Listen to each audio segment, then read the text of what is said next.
Toastmasters and guests. Childhood memories of summer vacations, we all have them, right? I frequently tell my daughter about the summer vacations that I spent in a small hilltop village, and how one day I plan to take her and my husband there as well.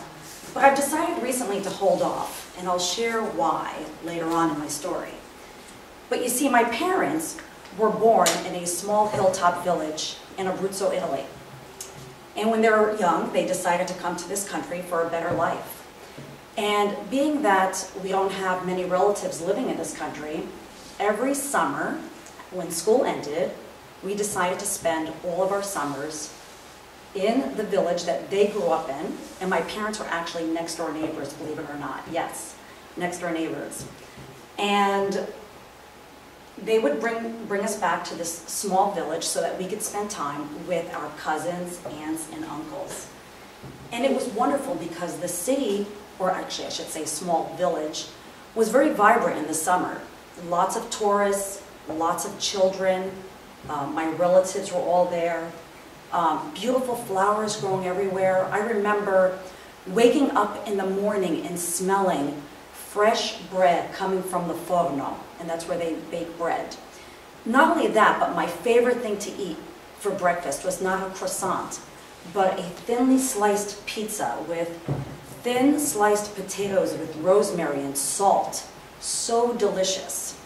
You could smell it all throughout the town. The village was very, very hot during the day, so my parents would take my cousins and myself and my siblings to the beach. And the beach was absolutely gorgeous. If you could just picture the Caribbean, the Adriatic was like the Caribbean to me. The water was so calm and blue, transparent. I mean, it was just unbelievable, and we had so much fun at the beach. When it was afternoon time, my parents would pick us up. We'd go back to the village, and it was lunch hour. All the Italians ate pasta for lunch. You could smell the pasta and the sauce, and you even knew what meat we were having for lunch. You just smelt the aroma coming out of the windows. The good thing is that you had the experience of smelling all of this. But the negative part of all of this was that everybody knew your business. The windows were all open, nothing was private. A couple of funny stories that I'd like telling my daughter. The one year my grandparents passed away, my father said to my sister and I, "Can you please come back with me this summer and help me clean out Nonna and Nonno's house?" So we said, sure. My mother had to stay behind with my brothers because they were both active in sports and football practice was starting in August. So we went back with my dad, and my dad said, "If you don't mind tackling their bedroom and the closet." We said, sure. So as my sister and I were, removing the articles of clothing out of the closet, what do we see right in front of us? But a scorpion about this big hanging on the wall. So what did my sister and I do? We screamed as loud as we could, banged into each other, and ran out of the house as fast as we could, with my father after us saying, "What is going on?" So we're like, "We are done. We are out of here. And you can get yourself a cleaning lady because we are not coming back. And we will be at Zia Concetta's house down the street." So that was it. So that's all we had to see. And of course, all the Italians knew what happened in about a matter of like 5 minutes because word traveled, they heard the screaming, so everybody knew. And then of course, my dad had to get the boy next door to remove the scorpion from the closet. So anyway, but later that week, it was my sister's turn to do the laundry. Okay, and my sister, put out she couldn't find the clothespins, okay?